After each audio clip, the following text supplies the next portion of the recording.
So we are about midway through April, and Governor Bullock, the governor for the state of Montana, just sent out a statement saying that the lockdown, the quarantine we're in because of COVID-19, is going to continue for an indefinite amount of time. There isn't an end time that he can give us. He has extended it once before, I think till the 24th of April. Businesses were hoping to be back open, but he has come out and said he just doesn't know how long he's going to keep us in lockdown. Here are the current COVID stats for our state. So Montana is a pretty rural state. We have about 1 million people, and that's about it. We've currently tested 9,234. So about 9% of our state has been tested for this virus. And out of those who have been tested, 4% have had the virus. So that's about 399 people have had this virus in the state of Montana. And out of the 399, 7 people have died. That's less than 2%. 197 have recovered.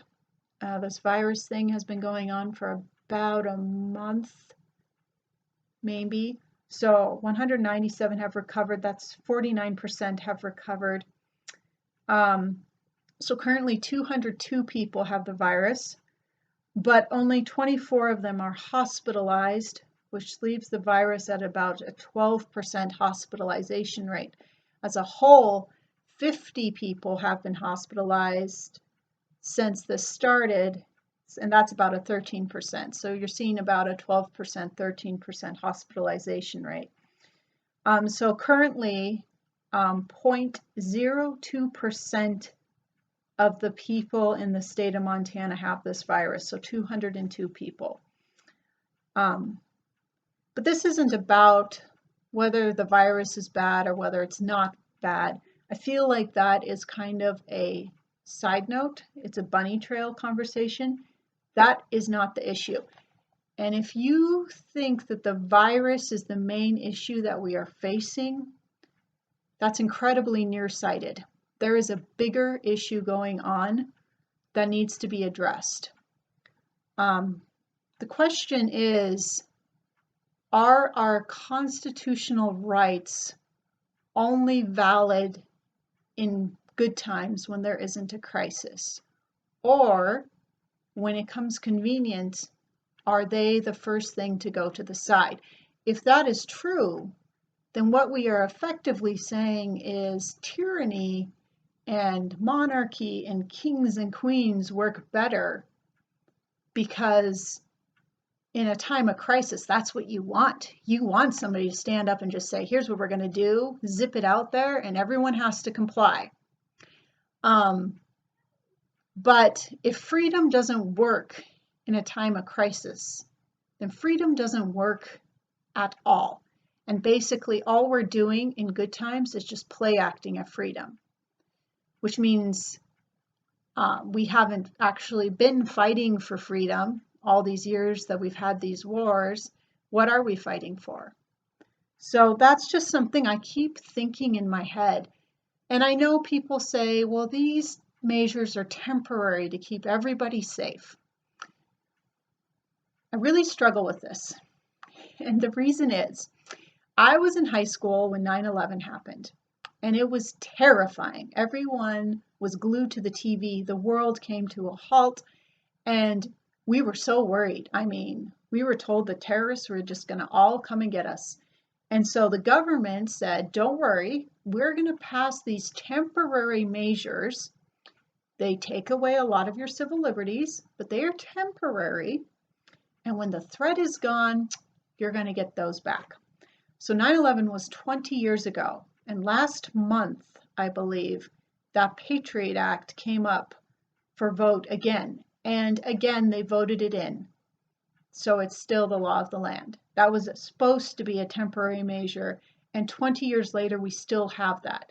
We still have all these things that were put into place in the fear of 9/11, and they have not gone away. So my concern is, are we setting a precedent that in the event of a medical health crisis, Do we let the government have the right to totally do away with the First Amendment? Do we let that just take away our rights to meet, our rights to assemble and protest, our rights to worship as we see fit? I mean, right now in the United States, mosques, synagogues, churches, they're all closed down. The people who follow those faiths are not allowed to worship as they see fit.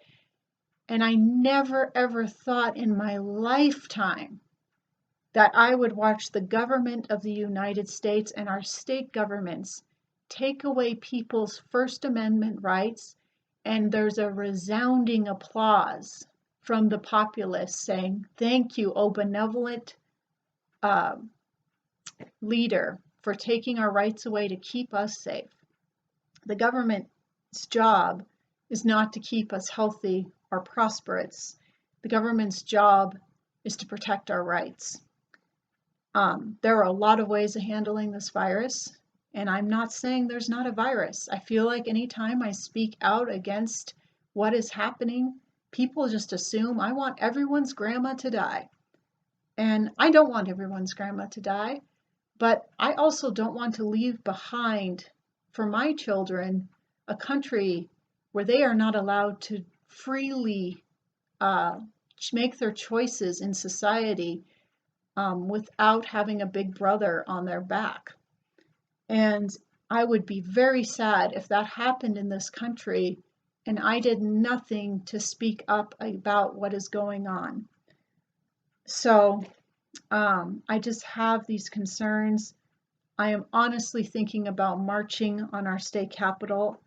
One of the concerns I have is the governor technically should not have the right to just close down the state without even a law being passed. He is asking law enforcement to enforce things that aren't even laws. Law enforcement's job is to enforce the law. There has been no law passed. The legislature has not met and debated and passed a law. We just had one person stand up and say, "I hereby decree that all these businesses are closed down." I don't think he has the power to do that. He doesn't have the power to take away our rights in a time of crisis. It's okay to make a suggestion like, "Hey, you guys, there's a virus going around. It might be wise to send your employees who can work from home. It might be wise to take precautions. Here are the precautions you should take." But in a free society, he doesn't have the right to just put a lockdown on the whole country. This is not a communist or fascist regime. This is a free society. So the law of the land has not given him that right. So I just feel like I just might have to march about this, and I may be the only one, because anytime I speak out about my concerns about this, my fears for what happens to the generations after us, now that we've set this up as a precedent, as something that can happen.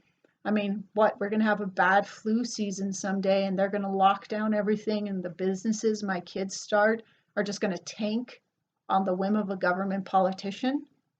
No. So yeah, I feel like I might march and I might get hated for it because people are afraid. And when people are afraid, sometimes they don't use logic and they can get a little nearsighted as to what they're dealing with. 5 months ago, if I said I were going to protest in March, I would think, oh, that's something I'll do in an afternoon. But now with the new regime, it's like, well, will I go to jail for that?